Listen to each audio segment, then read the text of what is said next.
Vamos começar falando a vocês sobre o dia de hoje.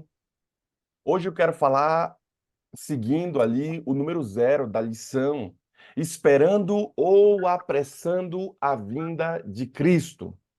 Esse é um tema introdutório da lição que muitos acabaram não visualizando porque já ia para o número 1, 2, 3 e assim por diante. Porém, hoje eu quero reavivar no coração de vocês o que devemos fazer durante esse ano aqui. Lembre-se aquilo que o pastor Levi sempre falava, de que não é para nós terminarmos as coisas nos 10 dias de oração, mas os 10 dias de oração devem ser uma forma de impulsionar a sua vida e fazer com que você continue na pregação do evangelho.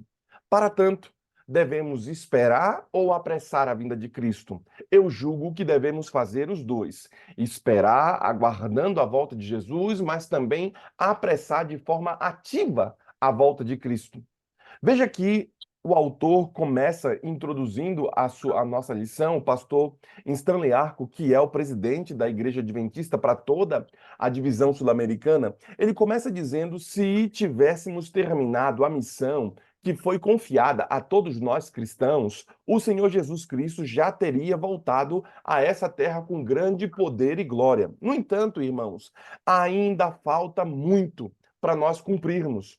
É um fato que, se nós fôssemos ativos na pregação do Evangelho, se fôssemos ativos nas coisas do Senhor, Jesus Cristo já estaria conosco.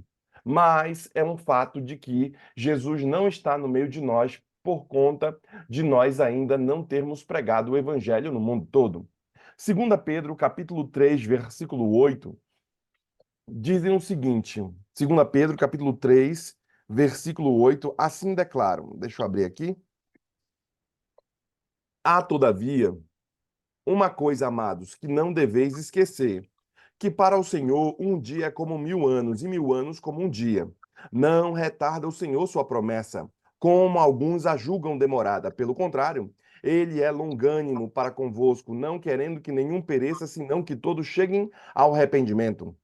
Virá, entretanto, como um ladrão, o dia do Senhor, no qual os céus passarão com impetuoso estrondo, e os elementos se arderão abrasados.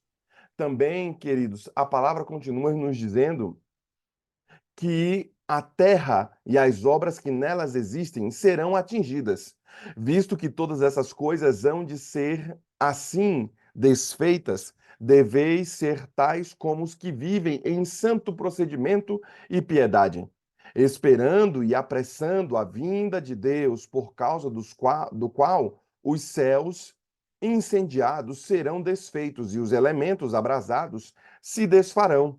Nós, porém, segundo a sua promessa, esperamos novos céus e nova terra, nos quais habita a justiça. É um fato, queridos irmãos, de que devemos pregar. Mas primeiro você deve perceber que, à luz do texto bíblico, nós vivemos em tempos eternos. Veja que o autor bíblico diz que, para Deus, um dia é como se fosse 1000 anos, 1000 anos é como se fosse um dia. Ou seja, para Deus, o tempo não é um problema. O tempo é problema para os seres humanos, mas não para Deus.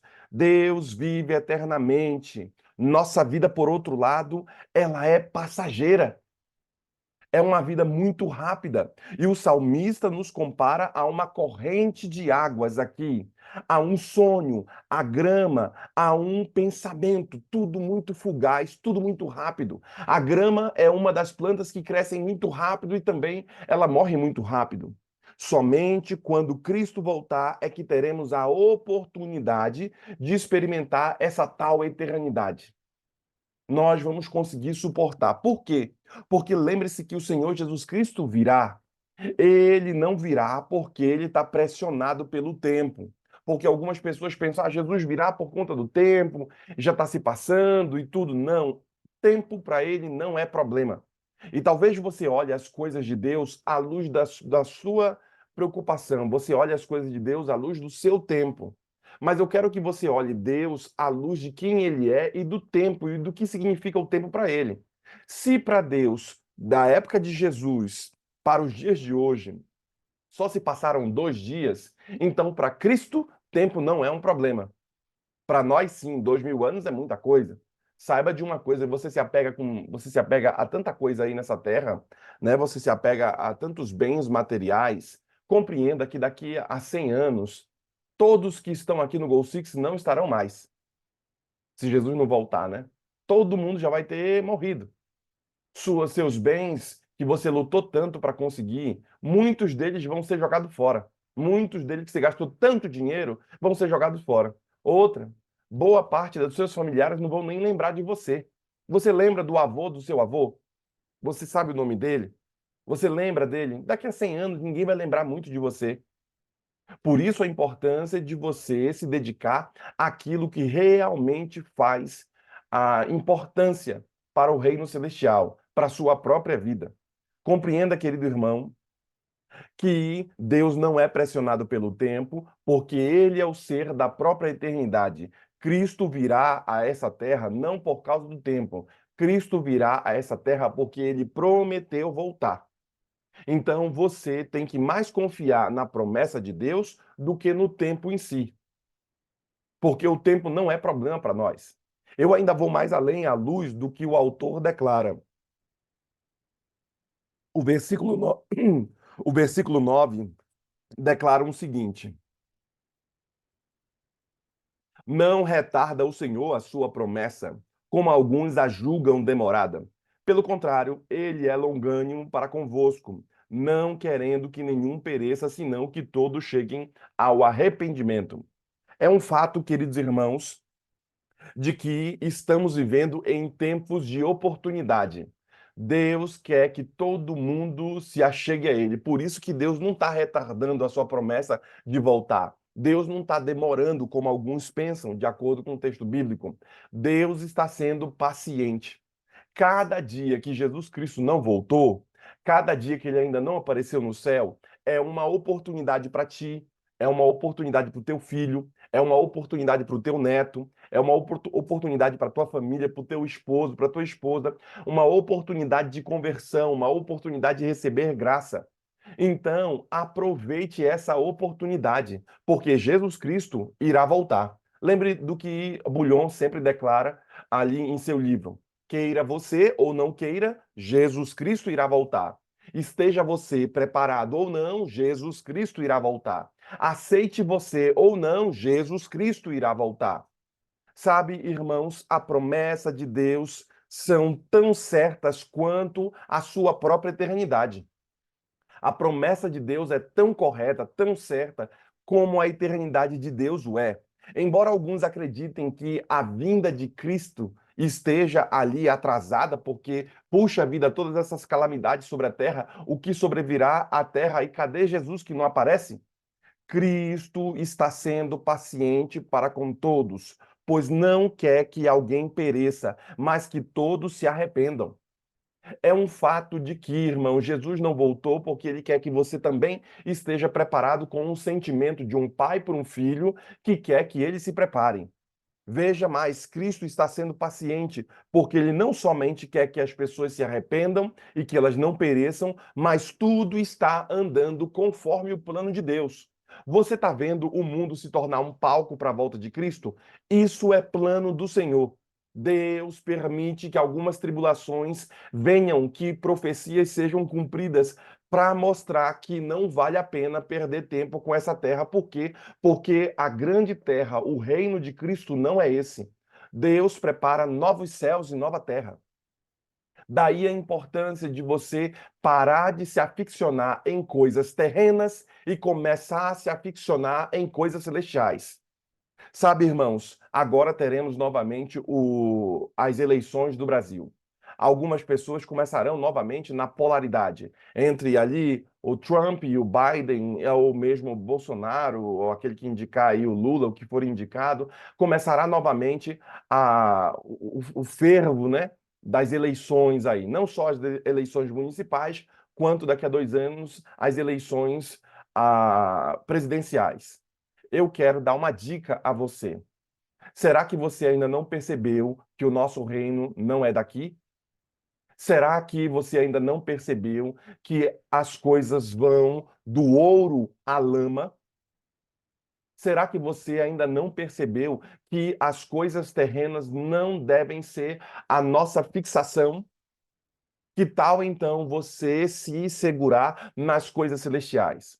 Por favor, não me compreenda mal, eu não quero dizer que você não tenha que exercer sua cidadania, mas muitos estão investindo tempo e energia em coisas terrenas quando deveriam estar investindo em coisas celestiais. À luz do autor, vivemos em tempos de oportunidade. O plano de Deus, de acordo com a palavra, o mais importante sobre a segunda vinda não é saber o que vai ocorrer, mas é viver a promessa e entender com paciência, entender essa paciência de Deus que ele tem com a gente. Eu quero que você comece a experimentar o arrependimento e eu quero que você receba a salvação que Deus tem para dar a você. Por isso a importância de você estar com os pés na terra, porque vivemos aqui, e por isso a importância de olhar as coisas terrenas, mas você deve estar com os olhos no céu. O que está acontecendo que mudará todo o mundo? O que está acontecendo? Será que tem algumas coisas que estão acontecendo em minha casa, em minha família, que estão modificando a minha vida? Bem, são essas coisas que você deve prestar atenção para que você receba a salvação, querido. Eu ainda vou mais além. O autor declara dizendo: tem-me chegado a luz profética cartas perguntando se tenho qualquer esclarecimento especial quanto ao momento exato em que terminará o tempo da graça. E respondo que tenho apenas essa mensagem a dar. Agora é tempo de trabalhar. Enquanto é dia, a noite vem, quando ninguém pode trabalhar. João, capítulo 9, versículo 4. Veja que em Mensagens Escolhidas, ela faz essa declaração. Puxa, muitas pessoas mandavam carta para ela perguntando quando Jesus irá voltar, já que o milerita, né, não deu certo, eles marcaram várias datas e Jesus não voltou. Quando vai terminar o tempo da graça? Ela não disse para eles o tempo que Jesus iria voltar. Ela falou assim: olha, eu não tenho resposta para isso. Não me é estabelecido isso. Só tenho uma resposta para vocês. Ainda é dia. É tempo de trabalhar para Jesus. Invista, querido irmão, no reino de Cristo. Invista recursos financeiros nas coisas do Senhor. Por quê? Porque ainda é tempo. Ainda é dia. Você tem que ter amor pelas coisas do Senhor. Por que, irmãos, eu estou falando tanto disso? Porque estamos vivendo em tempo de crise. Sabe, irmãos, em tempo de crise estamos vivendo. O versículo 10 diz para a gente o seguinte: virá, entretanto, como um ladrão o dia do Senhor, no qual os céus passarão com um impetuoso estrondo, e os elementos se desfarão abrasados. Também a terra e as obras que nela existem serão atingidas. Veja, querido, que o versículo 10 fala sobre um tempo de crise que se instaurará na terra. Jesus, Pedro, Paulo, João fizeram esse tipo de afirmação que o dia do Senhor virá como o quê? Como um ladrão. Você sabe qual é o dia que o ladrão vai vir te roubar? Você não sabe. Então você tem que estar preparado para aquele dia. Olha, eu falei para vocês um tempo atrás de que quiseram me assaltar aqui quando eu estava caminhando próximo de casa. Hoje eu já fico mais alerta aqui. Quando nós estacionamos, a gente olha para um lado para o outro, sabe que estamos vivendo em tempos difíceis no Brasil. E aí eu olho para um lado para o outro e vejo as coisas, e aí então nós entramos. Primeiro eu deixo o portão abrir todo, entro e já fecho o portão e não desligo o carro. Deixo o carro ligado. E eu ainda fico assim, ó. Se o cara vier alguma coisa aqui, eu deixo o carro ligado, eu vou dar ré e passo por cima do cara. Mas arrebento tudo aqui, mas o cara não vai me pegar. Sabe? Eu já fico preparado para algumas coisas, eu já fico olhando algumas coisas além do que eu olhava antigamente. Vivemos em tempo de crise. E por isso Jesus Cristo virá como um ladrão. Você tem que estar olhando o que está acontecendo à luz profética. E isso significa que devemos sempre estar preparados. Será que você está preparado para a volta do Senhor? Será que você está se preparando para isso? Será que você tem orado, buscado, clamado para que o Senhor Jesus Cristo venha logo? Lembra daquela canção que tinha na igreja, né? Cristo, volte, volte já. Eu não quero aqui ficar. volte Jesus, venha logo me buscar. Sabe, irmãos, é um fato de que a vinda de Cristo é iminente e eu preciso apressar e aguardar a vinda de Cristo. Essa preparação que eu estou falando a vocês sobre a volta de Jesus, ela não só vai proporcionar um senso de urgência a você, mas vai proporcionar a você também paz no coração, de que mesmo quando você começar a ver coisas ruins acontecendo na terra, como é que o texto bíblico diz? Exultai, porque é grande o vosso galardão. Quando você começar a ver perseguição, nessa terra, quando você começar a ver inversão de valores, quando você começar a ver coisas ruins acontecendo, o que o texto bíblico está dizendo? Veja, não vai melhorar. Exultai, porque é grande o vosso galardão. Quando ele vier, os céus passarão com grande estrondo. Os elementos arderão e serão desfeitos, e a terra e as obras que nelas estão serão queimadas. Esse é um problema para muitas pessoas que ficam investindo em coisas terrenas, ficam só olhando para a terra e não olham para o céu. Tudo que você tem ao seu redor, toda a sua bela casa será o quê? Queimada. Toda a sua bela casa será corrompida e não terá valor. Então, enquanto o seu dinheiro vale, enquanto você tem força, enquanto você tem sabedoria, enquanto é dia para você, eu faço um apelo ao seu coração, à luz profética. Invista em Deus. Comece a plantar suas sementes no terreno de Deus. Comece a colocar as suas sementes no terreno do Senhor. Por quê? Porque o terreno de Deus é fértil e dará muito dividendo a você. Saiba, querido irmão, de que a autora declara de que estamos no limiar da crise dos séculos. Em rápida sucessão, os juízos de Deus se seguirão uns aos outros. Fogo, inundações, terremotos, guerras e derramamento de sangue. Tudo isso vai acontecer com a terra. Diz ela em Patriarcas e Profetas, página 164. Deus tem um propósito ao permitir que ocorram essas calamidades. Você lembra daquele outro texto bíblico, daquele outro texto profético que ela declara de que os problemas são uma espécie de professores para a gente? Então perceba que Deus tem um propósito quando todas essas desgraças estiverem acontecendo na terra. Há um propósito nisso. Elas constituem um de seus meios para chamar a razão de homens e mulheres. Problema é para chamar a sua atenção para se voltar para Deus. Por meio de atuação incomum sobre a natureza, Deus apresentará às pessoas uma dúvida, o que ele revela claramente em sua palavra. Quando as pessoas começarem a ver essas calamidades, elas terão dúvida quanto ao futuro, elas terão dúvida quanto às coisas que estão acontecendo. Por isso que essas pessoas serão voltadas para onde? Para a palavra que traz a segurança, que traz uma clareza. E você será esse porta-voz, querido irmão. Então se prepare para conhecer mais a palavra, porque você vai ser uma ajuda para muitas pessoas. Sabendo disso, a autora continua declarando de que não só vivemos em tempo de oportunidade, porque Jesus ainda não voltou, vivemos em tempo de crise, porque você está vendo, não precisa ser crente para ver que o mundo está indo de mal a pior, mas também é um tempo de você se comprometer mais com Deus. É um tempo de compromisso com o Senhor. O versículo 11 diz assim, olha: visto que todas essas coisas hão de ser assim desfeitas, deveis ser tais como os que vivem em santo procedimento. É um fato que devemos ter um compromisso quando vermos essas coisas, vivermos em santo procedimento. Por quê? Porque estamos vendo os princípios das dores. Como se fosse uma mulher a dar parto, a fazer um parto. Ela começa a sentir as contrações. Tempo de compromisso devemos ter, querido irmão. Devemos viver de modo santo e piedoso, esperando e apressando a vinda de Cristo.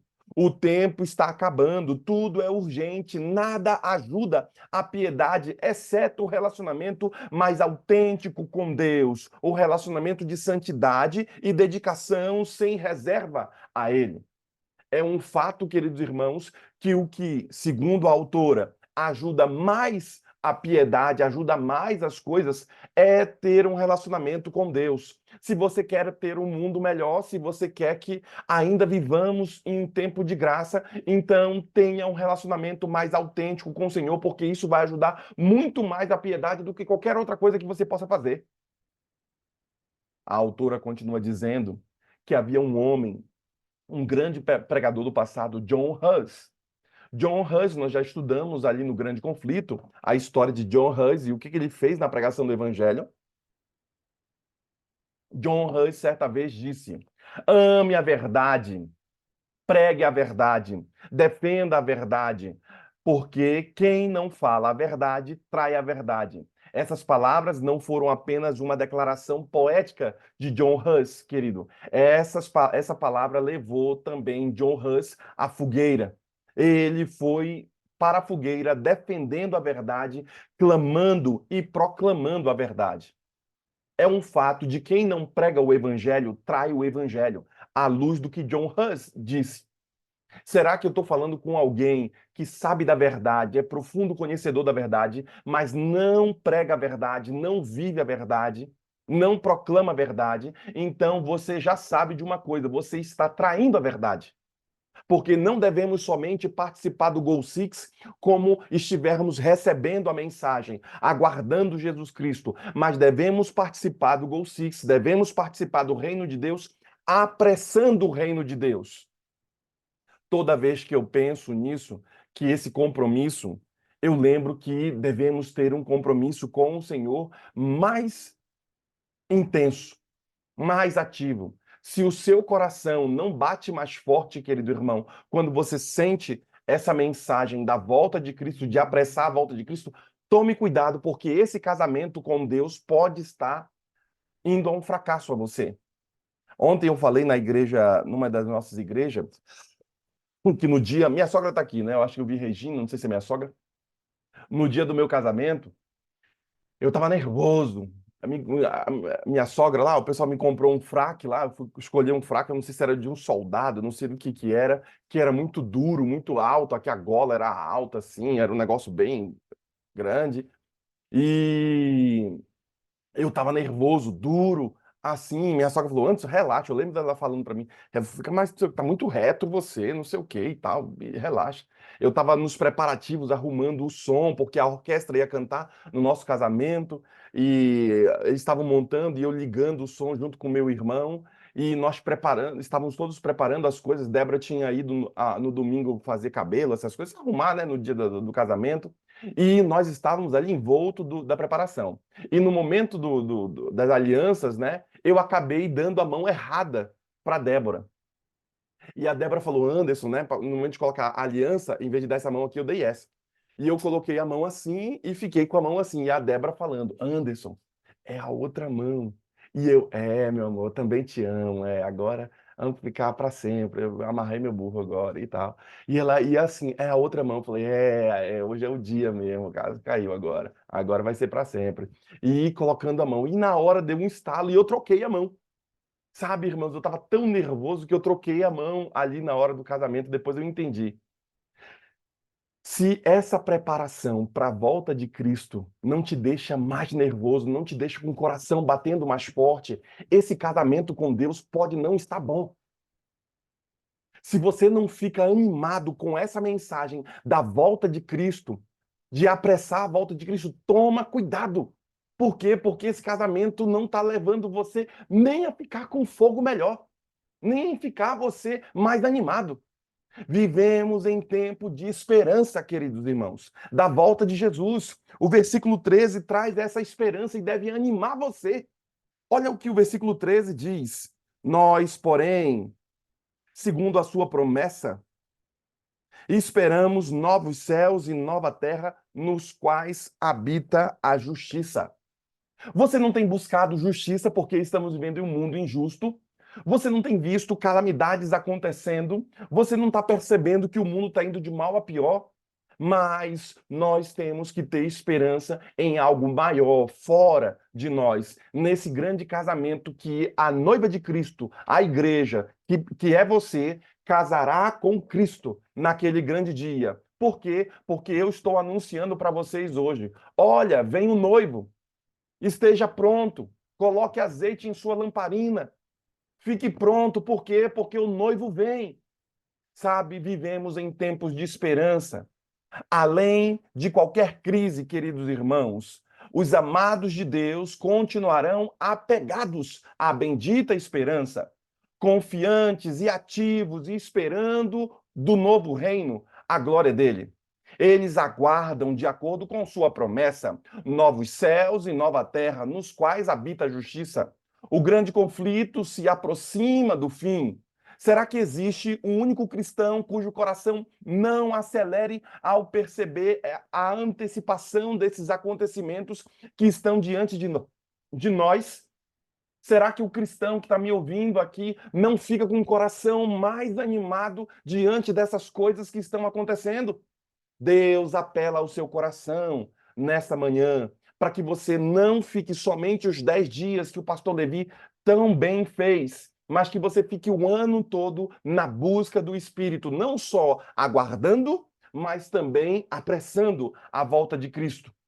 Sabe, irmãos, levando o evangelho ao mundo, está em nosso poder apressar a volta do nosso Senhor Jesus Cristo. Não devemos apenas esperar, mas também apressar a vinda de Cristo, diz 2 Pedro capítulo 3, versículo 12.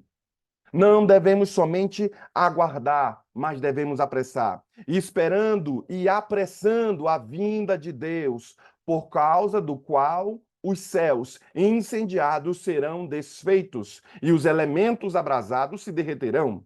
Nós, porém, segundo a sua promessa, esperamos novos céus e nova terra onde habita a justiça. Que nesse 2023, 24, você seja um irmão que ajude ativamente na pregação do evangelho. Distribua grandes conflitos. Abençoe. Ontem à noite eu tive umas 3 reuniões aqui com os nossos irmãos acerca da Semana Santa. E estávamos falando sobre a entrega do grande conflito.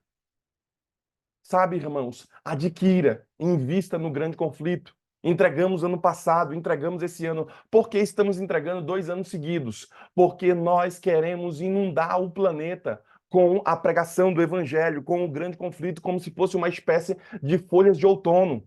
Para quem sabe folhas de outono, você que mora aí na América, quando o outono chega, as árvores perdem suas folhas e fica aquele monte de folha no chão. Nós queremos que os livros de Deus fiquem como se fossem folhas de outono, cheios, que as pessoas tenham 2, 3, 4 livros, que elas recebam e que elas sejam salvas. E nós estabelecemos na igreja do Bonilha, por exemplo, entregar livros num determinado bairro, porque nós queremos inundar aquele bairro com literatura cristã, para daqui a 1 ano, 2 anos, 3 anos, comece a cair um monte de gente advinda desse livro. Quando nós plantarmos a igreja naquele bairro ali, nós tenhamos muitas pessoas que receberam o evangelho.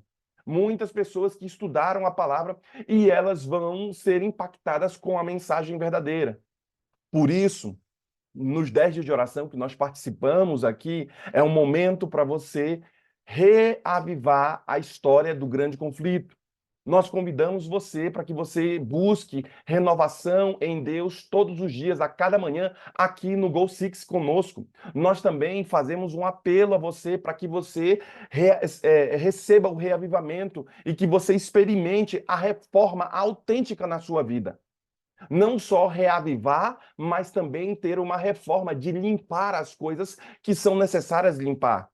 Você não só vai receber o benefício de participar na presença do Senhor, de estar aqui conosco no Go Six, mas você vai receber o benefício de ter a presença de Deus também na sua casa, na sua família, porque como família estamos orando aqui. Sabe? Qual é a participação que você tem feito no Evangelho? Há um questionamento aqui. Qual a sua participação específica no cumprimento da missão de Deus? Tem você ajudado? Tem você somente esperado? Ou você também está apressando a volta de Cristo? Essa resposta vai dizer tudo sobre como está o seu relacionamento com Deus. Hoje eu faço um apelo a você, à luz profética, que a sua resposta à mensagem de hoje seja essa. Sinto como se devesse clamar bem alto rumo ao lar. Estamos vivendo nessa terra, mas estamos rumo ao lar, como diz Evangelismo, página 154. Que Deus abençoe você, que o Espírito Santo esteja sobre sua vida e que você esteja rumo ao lar. Não perca mais tempo com essa terra, porque não vale a pena. Comece a regimentar suas forças. Por quê? Porque a qualquer momento o livramento virá da parte do Senhor. O mar vermelho vai se abrir e nós vamos passar. Pinte nesse momento a porta da sua casa com o sangue do Cordeiro, para que as pragas não caiam sobre sua vida. Peça com que você pegue seu cordeiro, asse seu cordeiro e você coma. Se não, como que o texto bíblico disse, é muito grande, chame mais uma família. Mas você não somente aguarde, mas se prepare. Por quê? Porque o Senhor virá sobre nós. Que Deus abençoe e que o Espírito Santo esteja sobre sua vida. Nós teremos 3 orações aqui. E essas 3 orações que nós teremos aqui, nós teremos a irmã Luísa, que estará orando agora, depois a irmã Iracema, que estará orando, e logo depois o irmão Rafael, que estará orando conosco. Por isso, se una a nós em oração, pois Deus vai falar com você nessa manhã. Vamos orar.